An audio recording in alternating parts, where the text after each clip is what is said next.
Well, this is one of the most popular stories that we've run on this show. Lots of emails asking for more information. So by popular demand, imagine losing an inch of belly fat during your lunch hour without dieting or going to the gym. NBC's Tom Aspel on The Money tonight from Tel Aviv.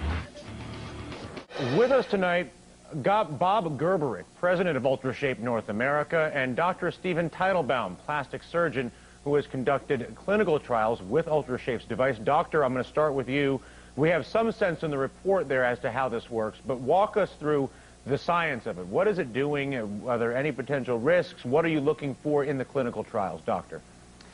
The most important thing that people realize is this still has not even been processed through the FDA. So we're probably a year away from this being available in the United States. So viewers should treat this as science fiction. When it's finally available, they'll find out about it. In terms of how it works, a patient simply lies down. This transducer that gives the ultrasound energy is put on the outside, and it permanently destroys fat cells. We did a very intensive clinical trial measuring every conceivable blood test and liver test. There was no pain and there was no side effects, and everybody enjoyed some small amount of permanent fat removal. How does it destroy those cells? What it does is, if you think about a diagnostic ultrasound like a woman might get when she's pregnant, there's a transducer that shoots parallel beams of ultrasonic energy.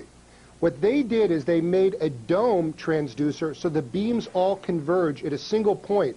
And at that point, there's a lot of energy, and that's enough to burst those fat cells beneath the skin surface. And then it just gets flushed out of the system once it's broken? Is that what happens? Exactly. It gets flushed out of the system. But the important thing to remember is viewers should not confuse this with losing weight or even with liposuction. Some of the people you showed in the B-roll at the beginning show quite overweight people. This is not for that kind of person. This will never replace weight loss. This is for removing small areas of disharmony, incongruity, for instance, a little bulge on the outer thigh, a bulge in the love handles, but it's not going to substitute for weight loss. It should not be oversold. It is for body contouring at a small level. Ultrasound has been used for a lot of things in the human body. It started for doing cataract surgery, and it's used for hundreds of different purposes already in the body. So this is just one more use of ultrasound in the human body. All right. Great to have both of you with us. Thank you, gentlemen.